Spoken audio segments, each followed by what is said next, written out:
Here is another question of incomplete records, or we can say that single entry O levels का question है नवंबर 2012 paper 22 question number 3 part 8 LC में पूछा था। Leong commence business 1 अक्टूबर 2011, यानी 1 अक्टूबर 2011 में आपका कितना कैपिटल दिया हुआ है बता सकते हैं।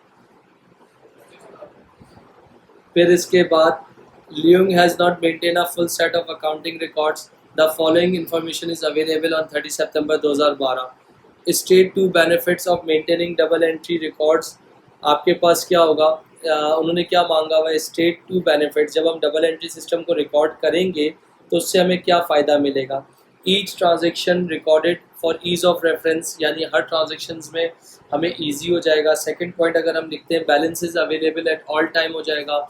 इसके बाद to provide total balances of each accounts हो सकता है। इसके बाद क्या हो सकता है, इंडिविजुअल अकाउंट्स के बैलेंसेस हम फाइंड आउट हो जाएंगे, यानी to find the total trade receivables and total trade payable balances हो जाएगा।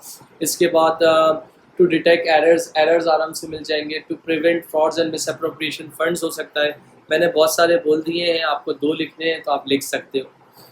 फिर नेक्स्ट पार्ट में आपसे मांगा हुआ है प्रिपेयर स्टेटमेंट ऑफ अफेयर्स। भाई स्टेटमेंट ऑफ अफेयर्स मतलब होता है एसेट्स माइनस लाइबिलिटीज़, यानी एसेट्स में से लाइबिलिटी को माइनस कर दो तो क्या आ जाए, कैपिटल आ जाए।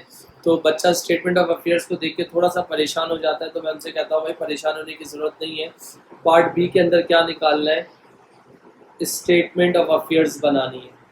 क्यों बनानी है, ओपनिंग कैपिटल आपके पास ऊपर गिवन है, तो मुझे क्या फाइंड करना है, क्लोजिंग कैपिटल फाइंड करना है। तो यहाँ पर एक कॉलम बना लिया, यहाँ 2 कॉलम्स बना लिए। तो सबसे पहले किसकी हेडिंग डाल दी, टोटल एसेट्स। टोटल एसेट्स की अगर बात कर रहा हूँ तो टोटल एसेट्स में सबसे पहले क्या है, ये एसिड है, एसिड है, एसिड है, एसिड है, एसिड है, लाइबिलिटी है, लाइबिलिटी है, लाइबिलिटी है, एसिड है, ख़त्म।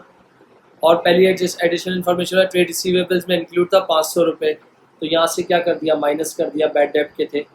फिर दूसरी एडजस्टमेंट में बोला हुआ है कि इंटरेस्ट मिला था डिपॉजिट अकाउंट में 100 रुपये, मगर बैंक ने उसको अभी तक मेरे अकाउंट में क्रेडिट नहीं किया, तो ये क्या है, मेरी एक तरह से अदर इनकम है, तो ये हो गई। अब मैं इसको लिखने जा रहा हूँ, तो सबसे पहले मैंने क्या लिख दिया, ट्रेड रिसीवेबल्स कितने थे मेरे, 6500 में से 500 निकाल देंगे तो कितना बच गया। फिर उसके बाद इन्वेंट्री कितनी है, 11,600। फिर उसके बाद अदर रिसीवेबल 350 प्लस 100 कितना हो गया, 450। फिर उसके बाद क्या है, बैंक डिपॉजिट 2600। फिर इसके बाद क्या है, मोटर वैन 7700। इसके बाद कैश 50। सबको टोटल कर लो, क्या आ जाएगा जी बेटा, तो ये क्या होगा आपका, टोटल एसेट्स होंगे। हानि क्लियर बेटा, जैनब क्लियर। इसके बाद मैं क्या हेडिंग डालूंगा, लेस टोटल लाइबिलिटीज़, यानी नॉन करंट और करंट सब एक साथ आ जाएंगी। तो इसका मतलब यहाँ पर देख लीजिएगा, सबसे पहले क्या आ गया, ट्रेड पेएबल जो कि कितना दिया हुआ है 8100। फिर क्या आ गया, अदर पेएबल्स कितने 900। अक्रूड एक्सपेंस पुराना क्वेश्चन है, बहुत पुराना ईयर है, इस वजह से जो है। फिर उसके बाद बैंक लोन कितना है 9000, 9 और 9 कितना हो गया 18000। तो एसेट्स में से लाइबिलिटी को अगर मैं माइनस कर देता हूँ, तो अगर आपकी समझ क्या कहती है, एसेट्स में से अगर मैं लाइबिलिटी को माइनस कर देता हूँ तो आपकी समझ क्या कहती है, जो आंसर आएगा वो क्या होगा, वो आपके पास क्या होगा, कैपिटल होगा। बता सकते हैं कितना होगा, और वो कैपिटल कब का होगा, 30 सितंबर 2012, 10,400। यही था भाई जी, भाई क्लियर सबको। लास्ट पार्ट इसका निकालना है, वो कैसे निकालूंगा उसमें आप लोगों की थोड़ी सी हेल्प चाहिए। अब जाहिर सी बात है, उन्होंने मुझसे बोला है कि during the year took 800,800 drawing from the business, calculate the profit. अब प्रॉफिट निकालने बहुत सारे तरीके, बट मुझे ये तरीका ज़्यादा अच्छा और आसान लगता है, पार्ट सी।